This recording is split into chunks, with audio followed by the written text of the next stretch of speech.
안녕하세요. 몬테소리 교육 지도사 과정 강의를 맡게 된 윤지혜입니다. 몬테소리 교육 지도사 과정 1강 시작해 보도록 하겠습니다. 몬테소리 교육 지도사 과정 1강에서는요. 몬테소리 교육이라는 건 과연 무엇일까? 함께 알아보는 시간을 가져가 보도록 하겠습니다. 자, 몬테소리 교육에 대해서 본격적으로 들어가기 전에 이건 무슨 사진이지? 하나 제가 가지고 와봤는데요. 몬테소리 교육연구소를 오픈하는 제 지인의 제가 존경하는 몬테소리 교사 중에 한 분이신 분의 그 현수막, 그 개업식 현장의 현수막을 제가 가지고 와봤는데 이 문구가 너무나 인상적이고 이 문구 하나만으로도 몬테소리 교육의 핵심 가치를, 철학을 다 전달하는 것 같아서 요걸 처음 인트로로 사용해 봐야겠다 하고 가지고 왔거든요. 몬테소리 교육은 이 문장 하나만 잘 여러분이 기억하시면 될 것 같습니다. 부모와 자녀의 독립을 위한 몬테소리 교육입니다. 몬테소리 교육은 처음에 제가 몬테소리 교육을 대학교 때 교수님에게 처음 접했거든요. 여러 가지의 어떤 교육 철학들의 흐름과 사조들을 배우면서 그 중에 하나로 몬테소리 교육을 제가 접하게 됐었는데요. 사실 대학 때까지 몬테소리 교육에 대해서 이건 너무 시대에 역행하는 교육이라고 생각했었던 것 같아요. 그리고 몬테소리가 아이들의 창의력을 저해한다라고 생각을 했는데요. 제가 어찌어찌 몬테소리 교육을 전문으로 하는 유치원에서 교사를 처음 시작을 하고, 그리고 저는 계속 이 몬테소리 교육 쪽에 있었는데요. 그런데 이 몬테소리 교육은 정말 하면 할수록 매력이 계속 넘쳐나는 교육인 것 같아요. 그리고 한 해, 두 해, 이렇게 몬테소리 교육을 적용해 가다 보면 이 몬테소리 교육을 여기에도 적용할 수 있겠구나, 저기에도 적용할 수 있겠구나, 이런 것들이 너무나 잘 보여요. 그래서 뭔가 규격화되고 정형화된 교육인 것 같지만 규격화되고 정형화된 이 틀 안에서의 무한한 창의성이 일어날 수 있는 교육이라서 안전한 틀 안에서의 정말 진정한 자유를 느끼는 이런 교육을 시행할 수 있는 가장 효과적이고 가장 교육적 가치가 있는 교육이지 않을까 싶습니다. 이 몬테소리 교육 지도사 과정을 선택한 여러분들을 그래서 응원합니다. 자, 몬테소리 교육에서 몬테소리 많이 들어보셨을 텐데요. 바로 이분이십니다. 마리아 몬테소리 여사인데요.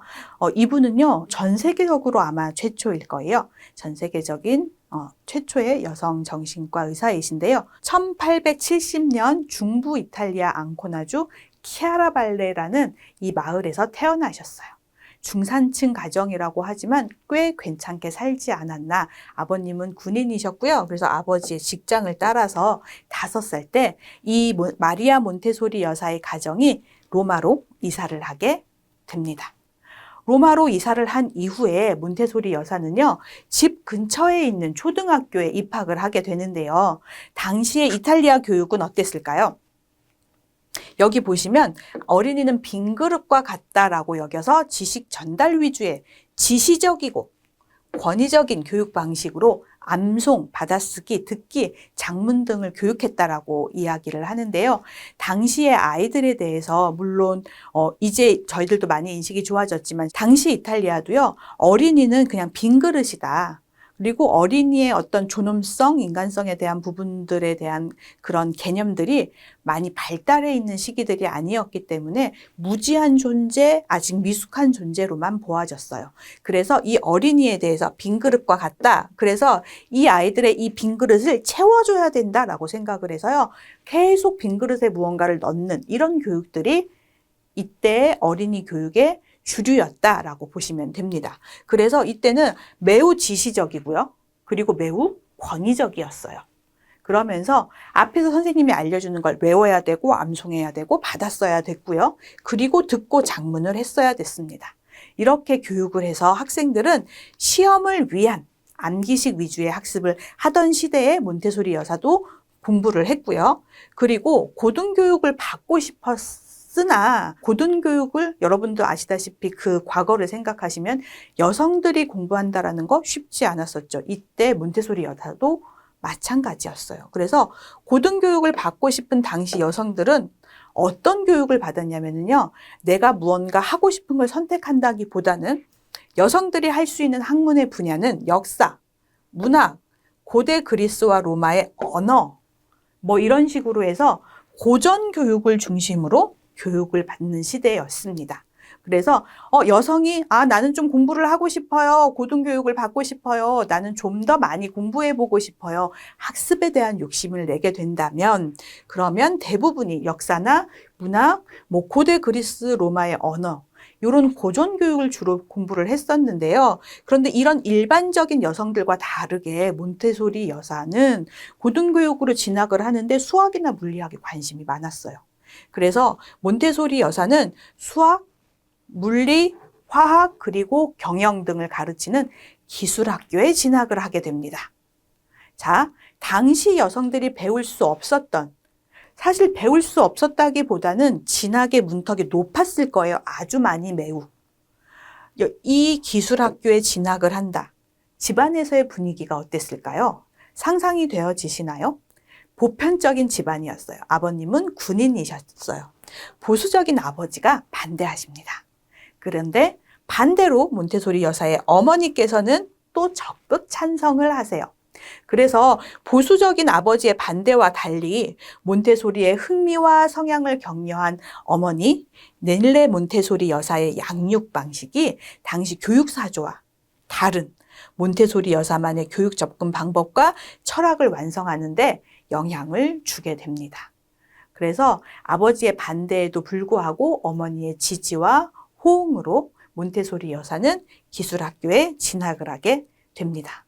여기에서 이 레닐레 몬테소리 여사 덕분에 우리는 어쩌면 유일무이하게 교사교육 프로그램이 체계적으로 잘 잡혀 있어서 전 세계적으로 그리고 역사적으로 잘 교사교육이 이루어지고 있는 몬테소리 교육을 우리가 누릴 수 있게끔 되어졌다라고 생각합니다.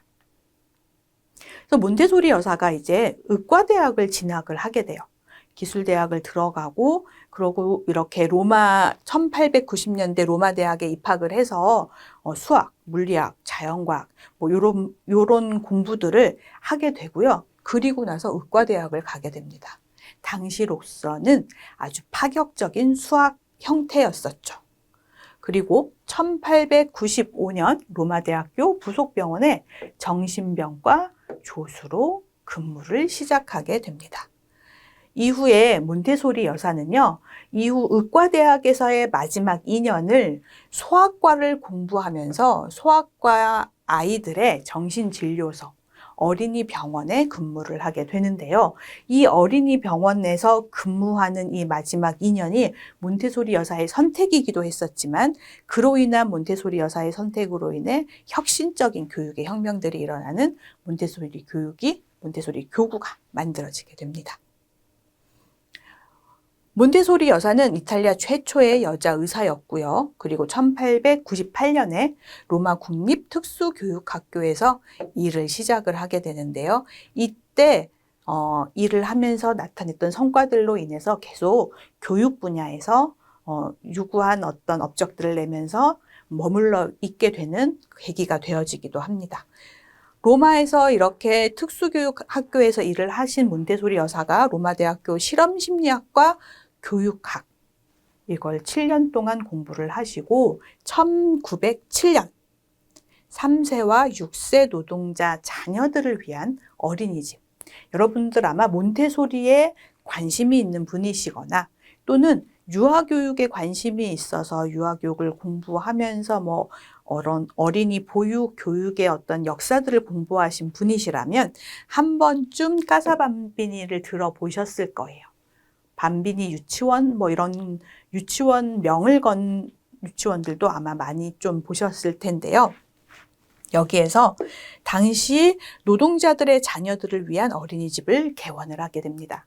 그래서 아주 권위주의적이었던 당시 교육에 반대해서 몬테소리 여사께서는요, 어린이의 권리에 대해서 한 번 더 생각하시고 교육을 만들어 내셨어요.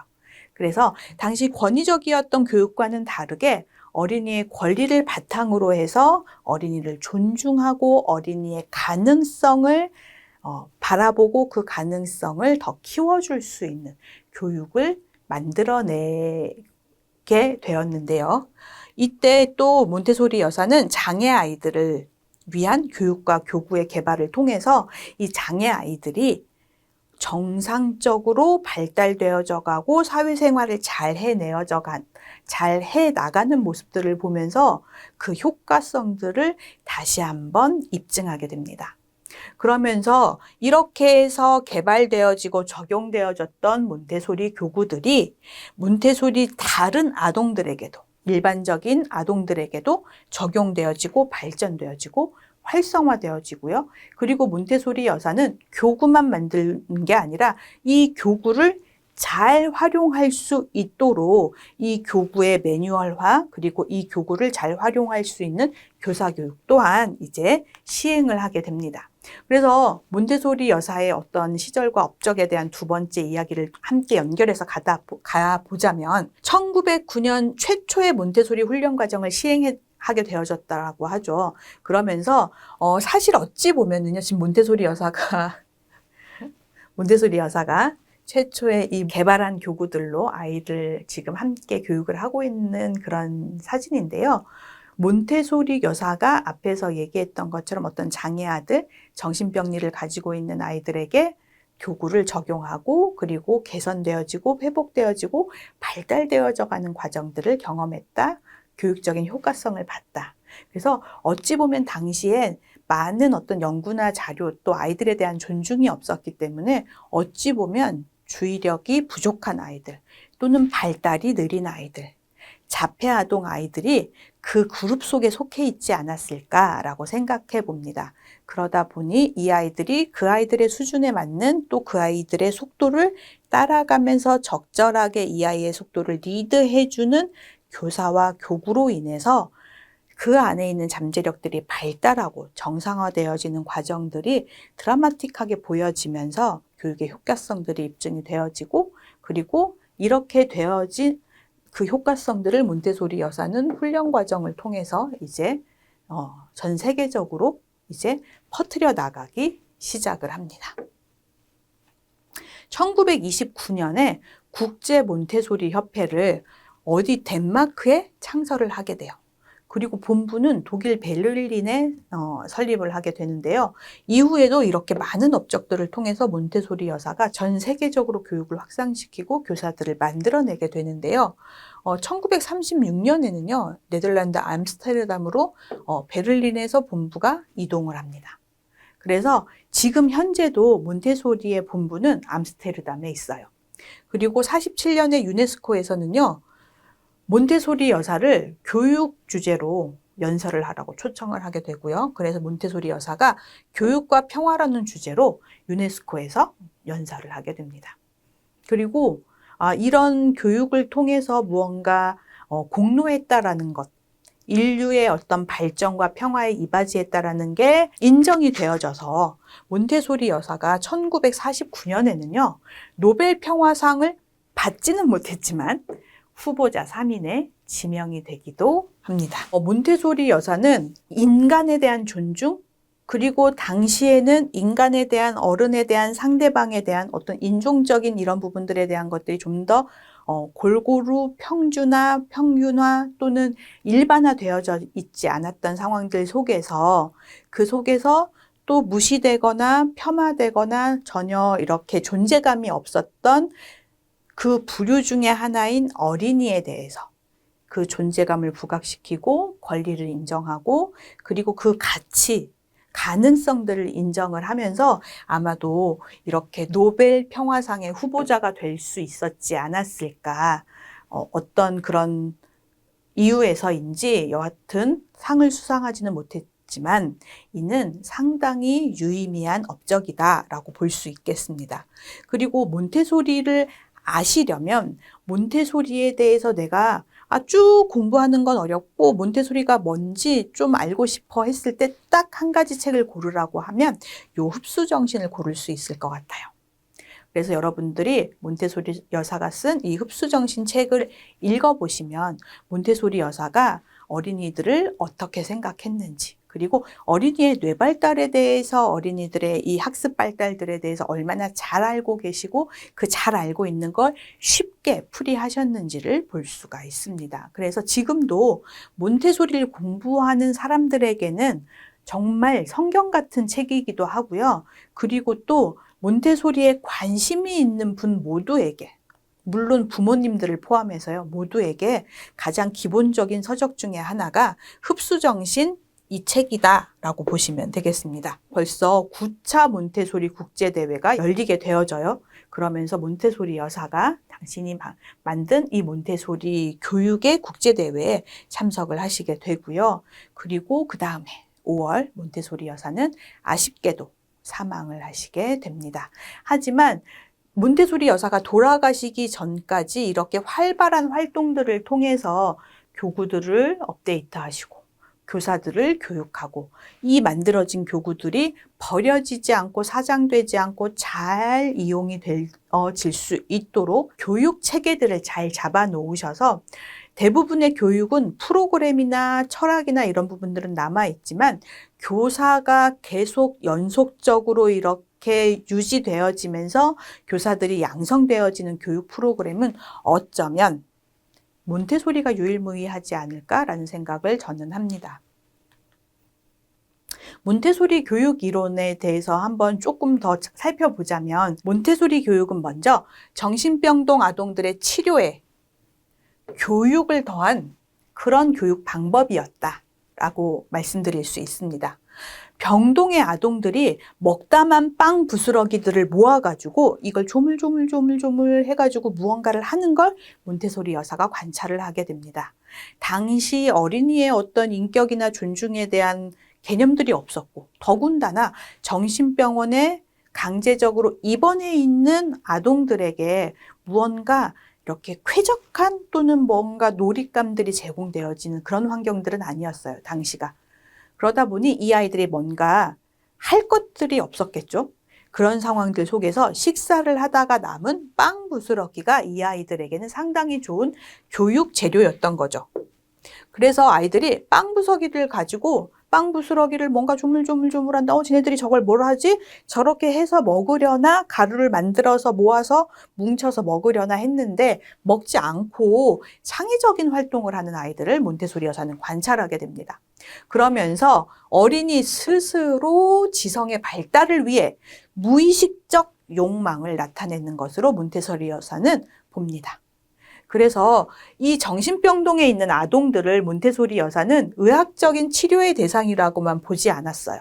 그래서 이 몬테소리 여사는 당시엔 의학적인 치료의 대상이다, 정신병이다, 이렇게 정신지체다, 발달지체다 했던 아이들의 교육에 관심을 가지게 되는 계기가 이 작은 빵 부스러기를 조물조물하는 사건에서 시작이 되어집니다. 1899년에는요, 몬테소리 여사가 이제 지속적으로, 여기에 관심을 가져야 됩니다. 교육을 해야 됩니다. 주장을 해서 정신박약아를 위한 공립학교를 설립하게 됩니다.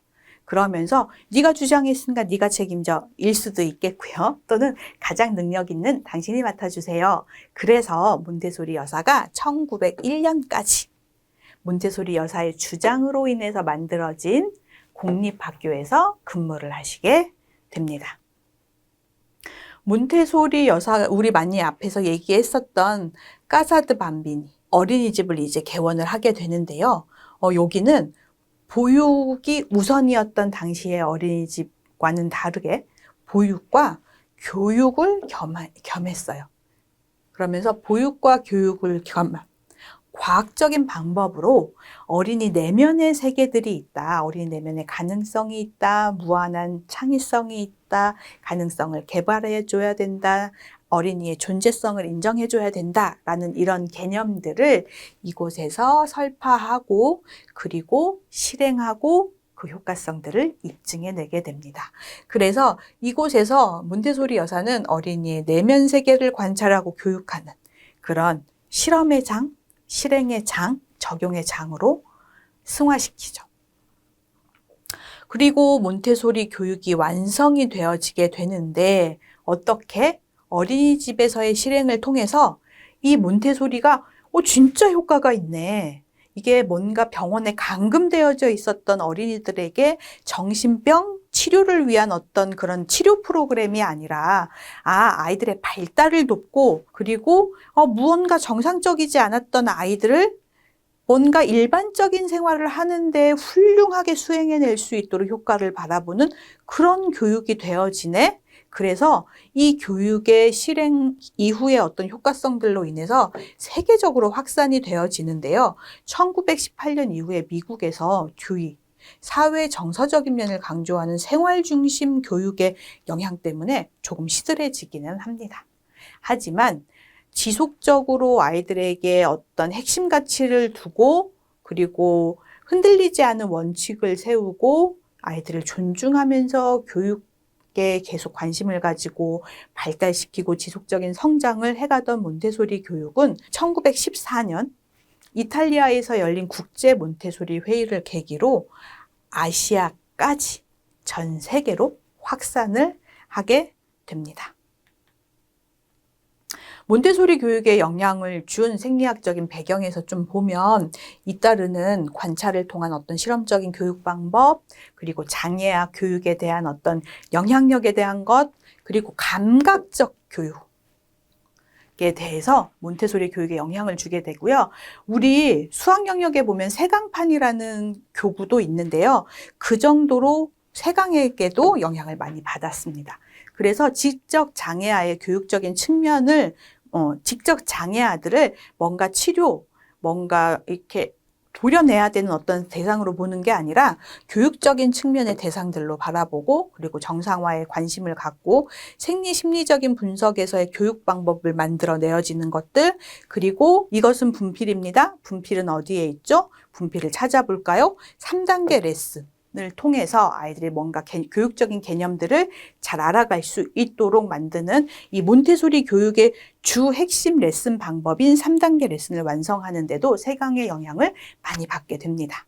그래서 세강은 지식과 기술 획득에 관심을 보여지는 이 세강의 영향력들이 몬테소리에게 많이 영향을 주게 되고요. 몬테소리 여사가 독보적으로 뭔가 자신만의 프로그램들을 만들어낸 것 같지만 여기에 그동안에 연구되고 검증되어지고 효과성을 보고 또 기대하고 관찰되어지는 여러 가지 교육 사조들이 이렇게 몬테소리 여사에게 영향을 주고 이들의 이런 교육 사조들이 몬테소리가 체계적으로 과학적으로 자리를 잡는 데 영향을 주게 됩니다. 그래서 이렇게 영향을 받은 이들의 공통적인 개별화된 교수, 계열화되고 단계적인 작업들, 그래서 하나씩 하나씩 세분화되어져서 순서대로 질서대로 패턴대로 제시되어지는 이런 단계적인 학습, 그리고 자극, 감각 훈련의 강조, 그리고 준비가 잘 된 환경, 준비된 환경이라고 우리는 이렇게 정제된 단어들을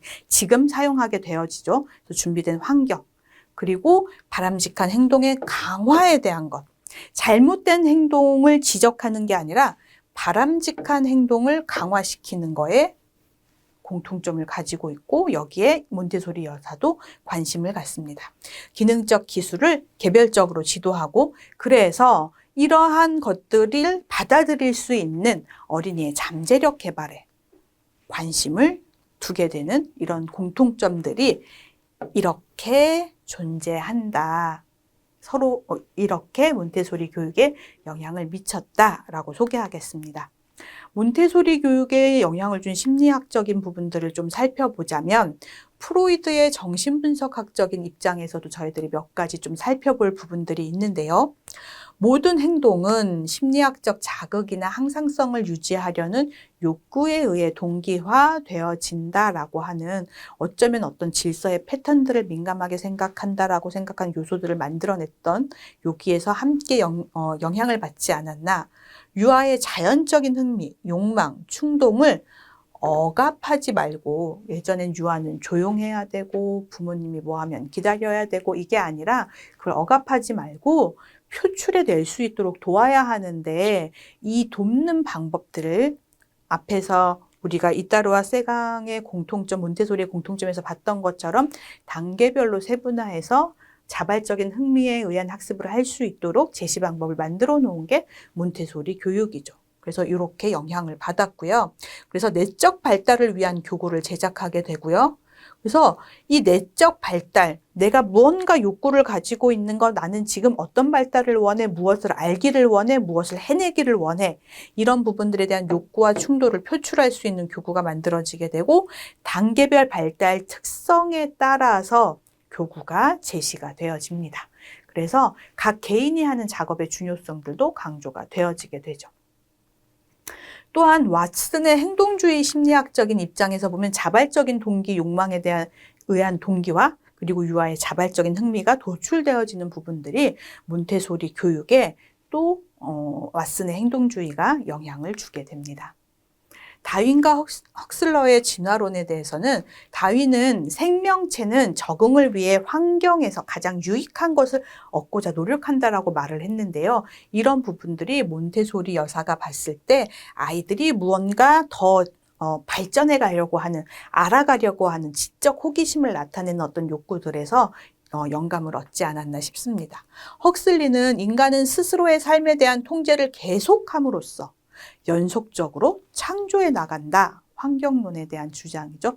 그래서 준비된 환경을 강조했던 몬테소리 여사는 여기서 어떤 힌트를 얻게 됩니다. 데브리스는 인간만이 소유하고 있는 잠재력으로 창조적 민감성을 발달시킨다라고 이야기를 했고요.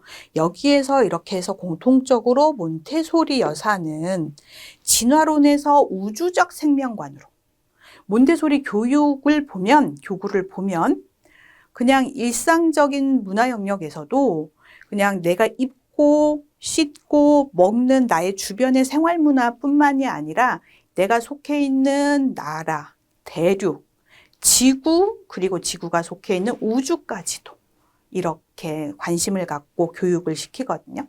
그래서 몬테소리는 진화론에서 우주적인 생명관, 민감기 이론에서는 유아의 민감성과 이에 상응하는 준비된 환경, 몬테소리에서 빼놓을 수 없는 가장 중요한 요소, 이론 중에 하나이죠. 준비된 환경을 통한 교육 이론을 도출해 냅니다. 그래서 몬테소리 교육에 영향을 준 또 교육 철학적인 부분들의 배경을 한번 살펴보자면 자연주의의 영향을 받은 몬테소리는 유아의 내적인 잠재력이 적절한 안내, 과하지 않은 안내를 말하는 거죠. 방향 제시를 받게 될 때 유아는 자연의 법칙에 따라 발달된다라고 보았습니다. 모든 동물, 인간들은요, 태어나면 발달하게 되어져요. 그래서 이런 자연의 법칙에 따라서 발달이 되는데, 그런데 이때 적절한 안내와 방향 제시가 있다면 더 잘 발달한다 라고 영향을 받게 되는 거죠. 루소는 발달에 있어 자유로울수록 보다 높은 형태와 기능에 빠르고 완전하게 도달한다고 생각을 했고요. 이론을 정리했고요. 페스탈로치는 지적인 측면뿐만이 아니라 심정적인 측면도 중요하다라고 강조를 했는데, 그래서 교사는 특별한 훈련을 받아야 한다.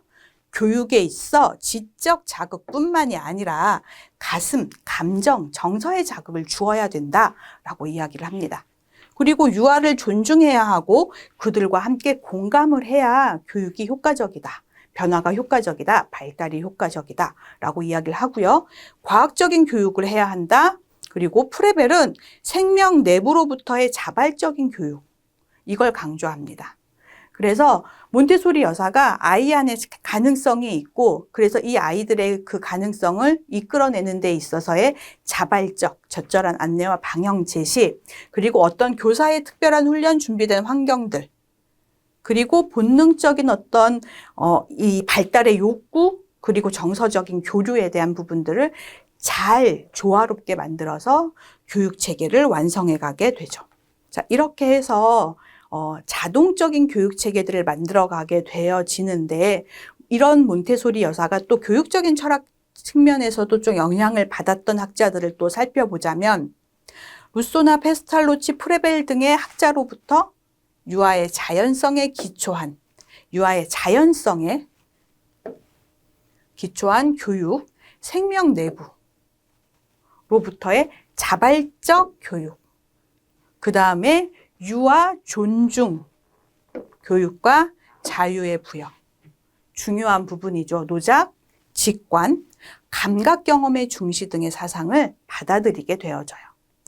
그러면서 끊임없이 나를 창조해 가는 잠재 능력을 가진 무한한 가능성과 자유의지를 가진 존재로 유아를 인식하고, 그리고 그 유아에 대한 개념들을 재정립하면서 몬테소리만의 독특하고 과학적이고 체계적이고 아이들을 존중하고, 그리고 아이들의 스스로 발달하고자 하는 욕구를 존중한 자동적 교육을 확립하게 됩니다. 그래서 여기까지 저희가 몬테소리 여사의 생애와, 그리고 몬테소리 여사가 혁명적으로 만들어낸 이 교육 프로그램의 탄생의 배경들을 함께 알아보았습니다. 여러분, 오늘 교육은요, 여기까지입니다. 다음 강의에서 또 뵙겠습니다. 감사합니다.